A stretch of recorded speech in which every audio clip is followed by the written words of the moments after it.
color changes. Relative reality. Ooh, ah. Ah, reality. What a trip, y'all. Oh gosh, because where do we even begin?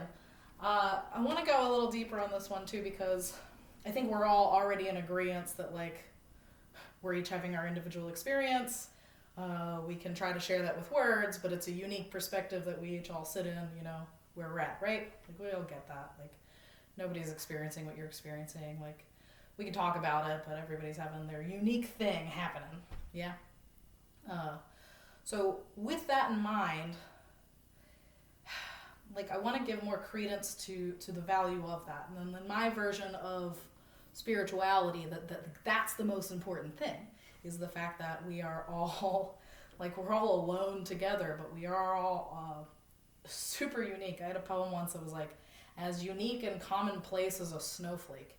The fact that like, you know, it's not snowing right now, we've been having impeccable weather for the winter.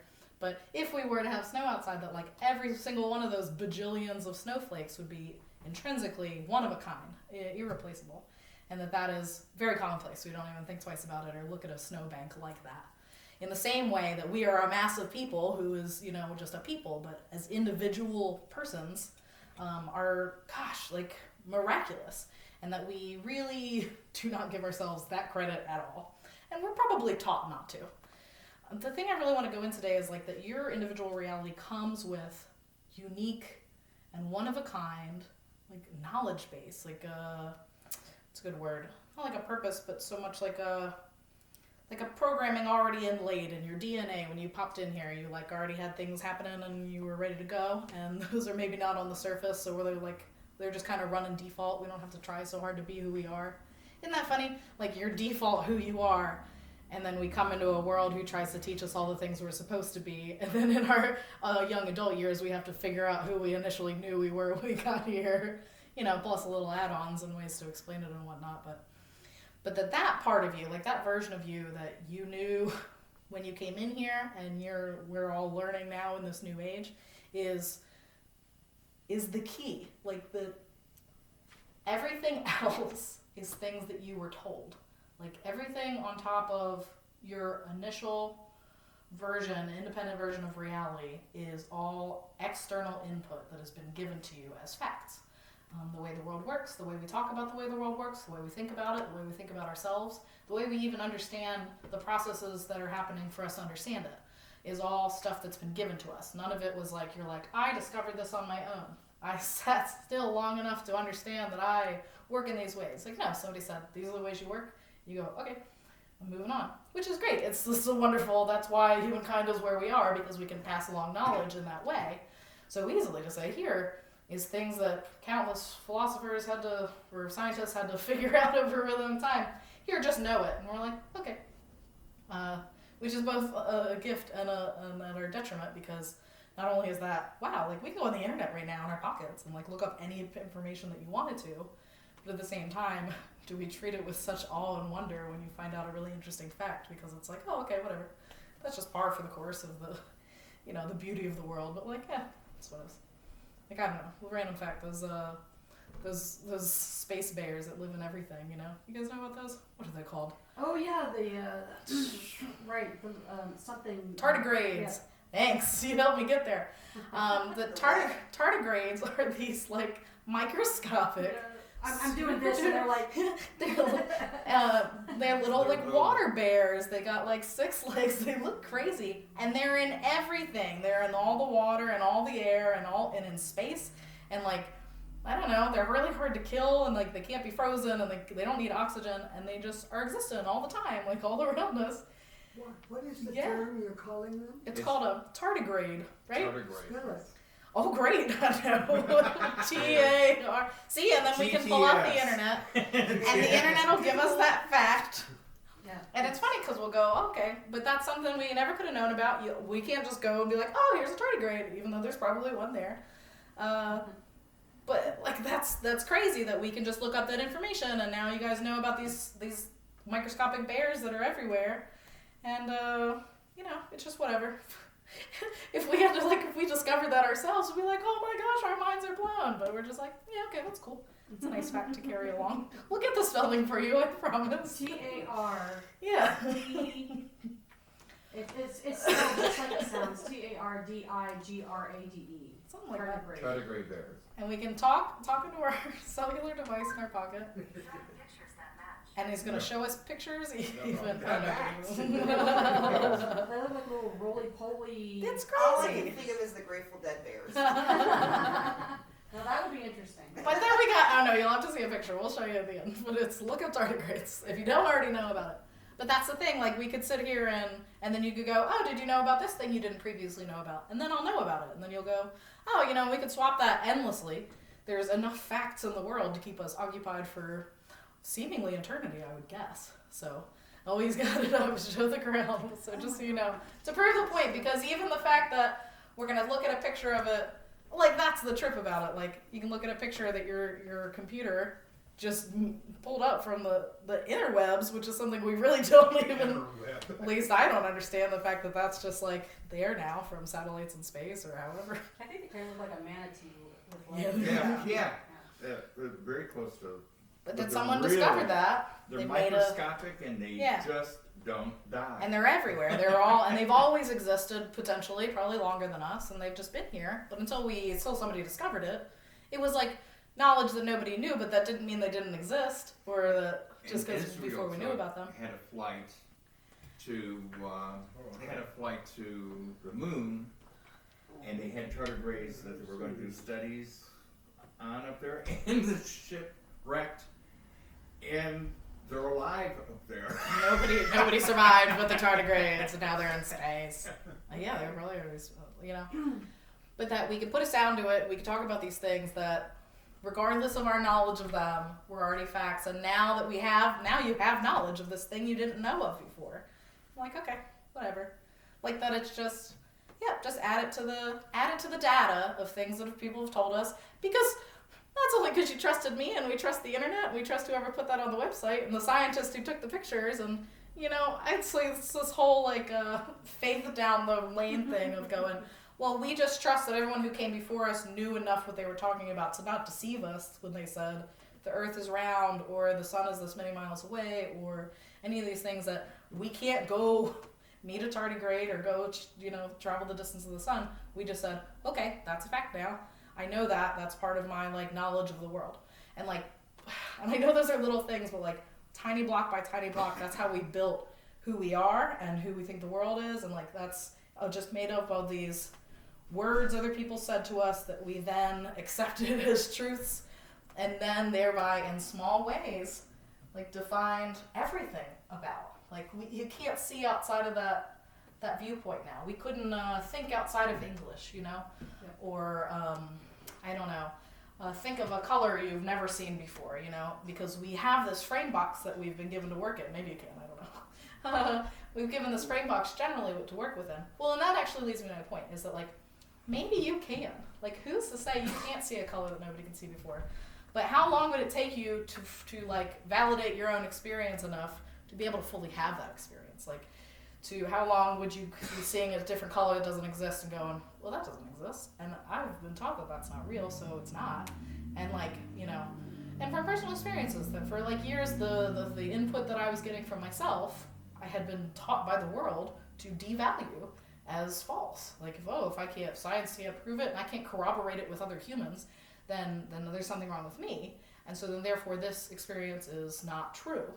And so it took me years of going, well, that seems counterintuitive, that the only things that I could possibly know is true is my own experiential experience.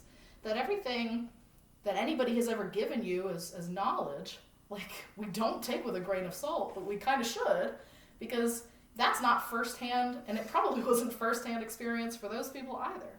It's like things learned in a book, passed down, or like whispered down the lane, and then you go, here, a tardigrade is a thing. And without any proof, we're going to go, cool, yeah. I accept that as a fact now, and that is in my data of things that I might tell somebody else. What if I had come up here and just lied about something and said, oh yeah, this is a thing, and we looked it up, and I don't know, I pre-set up, we had gotten real fancy about it, and put a web page up that corroborated what I said. And then you guys went and said, oh, I learned a neat fact today. And then like, and then repeated it. You may have done that already. I could have. Who's to say, you know? I didn't see a tardigrade. I don't know what that is. I feel like I'm getting on a tardigrade tangent, but I really like them. They're really cute. But the point being that, like, so why don't we value our personal experiential data? So, like, I've thought about it before, if this idea of, sometimes I use computer references, but I don't know computers very well, so I don't know if they really work. But that, like, input and output, you know, we are constantly either doing input or output. We're either taking in stuff like TV or words or conversation or just, you know, the room. Or we're putting out, we're talking, we're experiencing, or like we're, you know, creating or we're sharing. And I guess I would say a lot that, like, meditation isn't the point so much as like a space in between input and output, like a pause, because if you're constantly taking in or putting out, like, you're never really like present in the moment, you know? If you're in this, like, that's a doing, is like taking it in or giving it out. But to find that space in the middle where you're doing neither, I think is like that platform where I get tricky with the word meditation because I feel like it has a connotation attached to it. But when I say that, I really just mean like that pause, that space between not giving and not receiving. Because if you think, because are we all in agreement, like, we're kind of antennas, we're electromagnetic beings. We have an electromagnetic field because our heart is a generator, because once your heart starts, it doesn't stop till it stops. So that's a generator, you know, even though it's organic. So because of that, we have an electromagnetic field, and because of that, we're an antenna. So we're constantly in receiving or transmitting mode. And so that's why it takes a little bit of intention to put that on pause for a minute, to just be more than the body electro thing that we're inhabiting, to be like, okay, let me make a space for what's more than that. Because what's more than that, in that space, is experiential knowledge, is things that you didn't know that you knew, but you know, and that is like the most important thing. I think that's what we're here to do, is like those brief moments of time where we have space so that the universe or you or whatever you want to call it can go, hey, great, like, I got a message for you, or just a feeling, or something, like anything. Like, I think it's really individual, but that space is really important because that's the only real truth you're ever going to get, is in those moments where something speaks to you. And I think in the Bible that was called God, and I think in other things it's been called different things, when a voice says, hello, thank you for taking a moment to listen. Let's do this. And I've had it happen to me, and I have seen it happen to other people, and it's like, call it what you will. But shouldn't that be the most valid information that we get? However, when we try to talk to other people about it, it's not corroboratable. It's not relatable. That's the relativeness of reality, is that my reality is true for me and your realities are true for you. But when we try to talk about these really personal, spiritual relationships that we're having within ourselves to each other, it gets lost in translation, because I can't share that with you, you know? I can't share a sense of awe I get by sitting on the side of the river and like translate it into English to say, this was real for me and important. Just like, oh, okay, like, whatever. Well, it's a tardigrade. That's cool, that's a fact, that's knowledge. So like that kind of knowledge, as opposed to like feeling that experience and having it for yourself. And I'm sure you've all each had some glimmer of an experience that you were like, this is ineffable, and this is important, and this is, you know, and only through practice have I gotten it to like speak in English and use the data that's already in my head to kind of put together a picture that I can understand, you know? I've put in the time and effort to be able to get to that point, instead of just having it be like a vague notion to then immediately be doubted and thrashed upon the rocks of rationality. Reality has taught you since a small child that the information that you have in your head, if it's not verifiable with evidence or through other people, that it's not real. And I am passionately telling you that I think it's the opposite. I think that it's really hard to say that anything that anybody's ever told you is real, despite all of the wordly and visual evidence. The real is those small experiences that we've all been taught not to trust and not to believe. And so that is the most important thing to me, is that people understand in this lifetime that, like, that's it. That's the individual divinity that we all have. Like, that's what Jesus was talking about. Like, it's, you know, you have, with faith the size of a mustard seed, like, faith in yourself. The experiences that you're having, you know, the creator that's speaking through and to you daily, if only you'll take a moment between input and output to allow it. And then belief, like at least a little bit of faith and a little bit of belief to say, okay, like I will suspend what I've been taught about reality and not long enough to go, well, this is real for me and this is happening and this is good and this feels nice and like I don't care what anybody else thinks. One by one on my travels, especially recently this year, I'm talking to more and more of my friends who in small quiet moments are saying things like this. They're saying, well, I'm finally, wow, I had a breakthrough and I met like my inner divinity. Or friends that I never would have thought that I saw at from high school during Christmas break that I never would have thought to have these conversations that go, yeah, I had this voice tell me to do this thing and I did it. And like, it was really cool. It worked out. And I'm like, wow, that's so exciting. But how quickly they are to dismiss it, to be like, well, you know, like, no. Like that's what I mean when I get really passionate about the fact that like everyone finding their individual truth is the one truth. And that organized religion has done a really good job about telling the opposite story. That like you are not to have individual faith in your own spiritual responsibility as a child of God on this planet, or whatever you want to call it, a child of creation, here together, like that, like we've given all our power away to say, oh, it's that he was the child of God. Nope, it's everybody is. I know that God that would really vehemently want us to get the point already, that we are all here like purposely and like, I don't know, miraculously and potently, but only in our own individual realities. We're going through this like hive mind thing, which is very fortuitous for the powers that be, because that makes us, you know, easy and subdued. And, you know, that's if there's any war happening, it's like this war on, I don't know, individual sovereignty to be exactly who we are. However, we've been winning that for a while. Like look at the people on Earth right now. We are most encouraged and allowed before, like never before, to be exactly who we are. Even if that's different than the body you came into, or if that's, you know, modified, or if that's like we're able to express that and we're able to be slowly but surely more genuinely, authentically, and unabashedly ourselves. And like, so what a sign of the times that like we are moving in this direction of like individuality. And to a lot of organized religions, that's blasphemy. Like that, I've been told that that's like Satanism, and they're like, well, that's not right. And I'm like, well, that seems extreme. All I'm saying is that like we are children of the universe, and we're here with a purpose, and like we can do that. And I'm like, well, that's not right. You can't have your own relationship with the Creator if it's not this one way. I'm like, ooh, what a trap. Yeah. Like, I believe in a universe that is much larger than a one-way. Like, in what other side of nature is there like a one-way street that like, no, this is the only direction you're going? I think that direction's going to destroy us. That direction says, don't worry about it. It'll be fine in the next life. So, like, just get through this one and don't listen to yourself too much unless it goes, like, along with what we're already learning and know about the world and, you know. But don't question the larger reality because your own disagrees.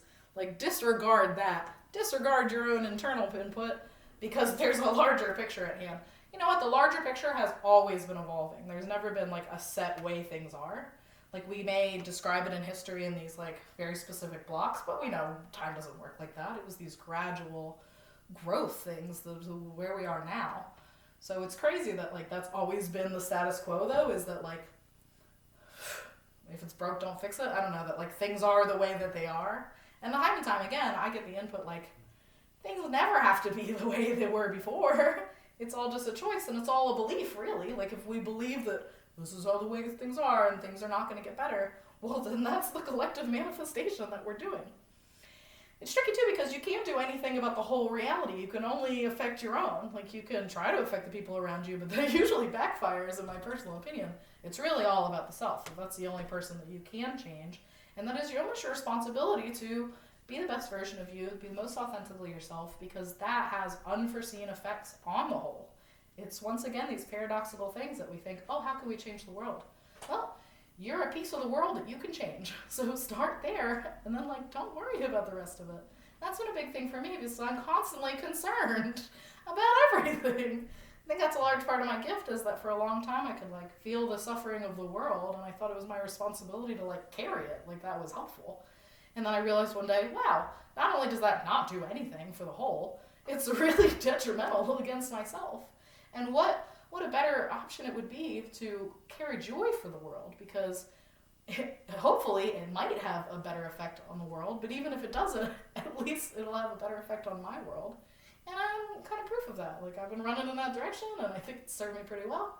I'm aware of the person that I come off as now, even though I know who I was. The microphone. I guess it did, so I'll just be louder. I don't know. Are you alright with your voice? Yeah, Okay. you can hear me, and it's good. After she got warmed up. I know now. I'm ready to roll. I got a fresh voice, and I really feel it. Is everyone with me still? It's still Yeah, good? We're good. So, like, I got this. I want to tell you guys a story, and everyone can hear me. One time I was in California, and I was sitting on the side of, like, a really special lake, and it was, like, the only rainbow gathering I've ever been to, and it was, like, a side little one. And so we were there for, like, a month, and so every day after work, we would drive out to the middle of nowhere, and we were living on our little van, so we'd park on the side of this beautiful lake, covered in dragonflies, and we would, hang out with all these crazy hippies and on a lake slightly above that lake. And I remember, like, sitting... Am I going to catch on fire? I don't know. I'm not. Okay. I'm just enjoying the Okay. heat. It feels really nice. I'm channeling the fire energy. Okay. I promise I will not catch on fire. It has been people in the past have been concerned. Apparently I do this a lot. But no, I'm safe. Don't worry. That's happened more often than I'd like to admit, but I don't know. But I have not, as of yet, caught on fire ever. So I was able to get in one of these moments where I was doing deep breathing by the water, and I was getting in my state, and I several times I've been able to channel like a Mother Earth-like spirit. Like, I don't want to say specifically it's like the Mother Earth, but it's this Earth guardian that comes to me, and I've met her maybe like 4 or 5 times in these just breathing sessions I do sitting under a tree. And it was this, I remember like her looking down on me and her like showing me affection, and I was like, like, I'm special, like, hooray, like, acknowledgement, like, I have a mission here on Earth, and it involves you, and I'm here as your messenger, and I'm a special person. And in not English, but, like, in communication, she was like, yeah, but everybody is. Like, isn't that wonderful? And I was like, no, I got my feelings really hurt. I thought I was unique. I thought you were coming to me to say, she goes, we're coming to everyone. You're just hearing us right now, but, like, thank you, like, but isn't that exciting? Like, go tell all your brothers and sisters, like, we're doing this together. And I was like, no, like, I wanted to be the one to, like, have the message and do the stuff. And it was such, like, an interesting, it was very, like, a humbling experience to be like, but isn't that better? Like, wouldn't that be terrible if you were the only one responsible for fixing everything? Isn't it better that you're all in this together, and all you have to do is, like, show each other yourselves and how wonderful and powerful you are, and like do it as a group? And it really took me, it was like I had to take a couple days to think about it, because it was like, oh, such a childish thing to be like, but I wanted to do it. And it really, over time, I've been able to really be like, oh wow, like what a gift of knowledge that is, because it takes a lot of concern off my shoulders to be like, oh, all I have to do is just be who I've already been being, and come into the spaces that it brings me into and say the things that are on my heart. Like, what a better thing than like having to go pick up all the trash by myself, or fight all the people by myself, or tie myself up into a tree. Like, we're all doing it together, even in our small ways.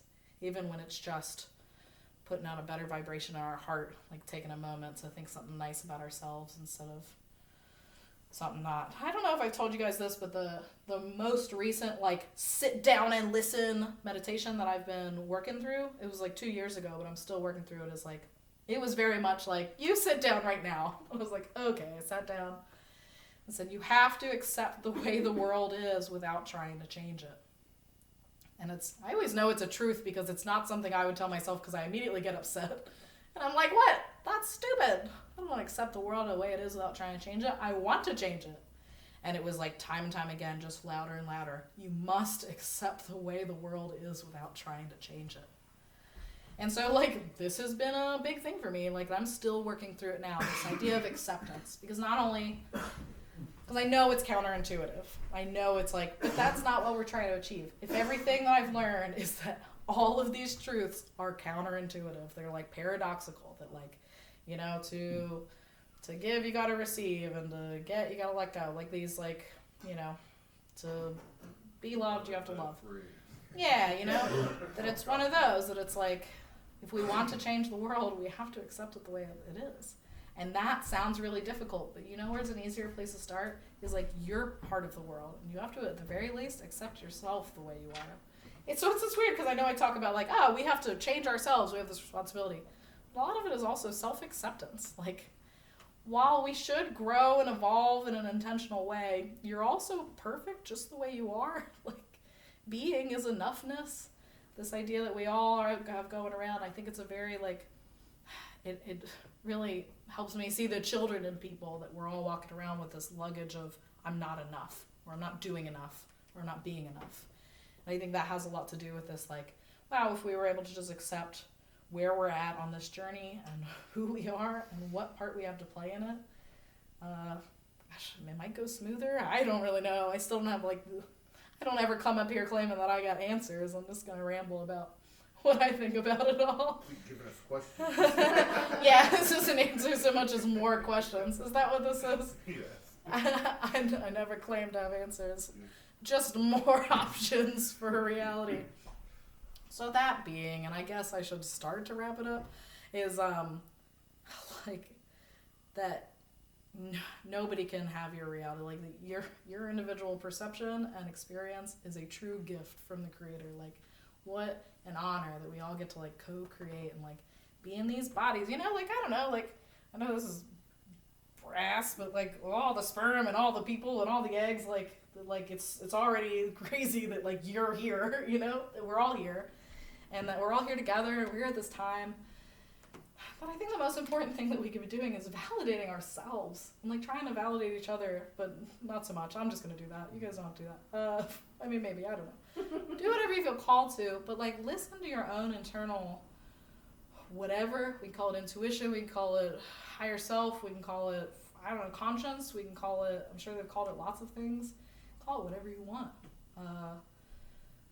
Call it God, I don't know. Like, the possibilities are endless. Call it whatever you need to be able to trust it and accept it and listen. Like it's someone telling you a tardigrade exists and it's a fact. And like accept it in that way, that when something comes in your head, even if it doesn't make no sense to you, to go, okay, I'm willing, I'm going to allow this, and I'm going to accept this, instead of going, there goes my imagination again, or, oh, what was that? I'm just going to disregard that and go on the day. I guarantee it's going to come back in a harder lesson later if you don't address it now anyway. I'm really just trying to save you some hassle. Because I think, too, as the lessons come back around, they get more convoluted. So if you can catch them early on to say, what am I trying to tell myself today? Because like I've talked about in the past, like if you don't listen to it in whatever way it's coming to you, it's going to keep coming back and it's going to be more physical. Like if you're getting an intuition that you're just not hearing, well then it's going to like manifest in your body. That's what they call like a dis-ease in Louise Hayes. Is like that's what they all come from, is these thought patterns that you're not addressing or not aware enough about, that eventually has to go, okay, well I really need you to listen to me, so now it's going to be a pain in, now I'm literally going to be a pain in your side. And at that point, there's a lot more to muddle through before you can get to the main message that was like, oh hey, I just needed you to like stop thinking this self-sabotaging thought 20 times a day that you don't realize you're doing. Does that make sense? Muddling like a tardigrade?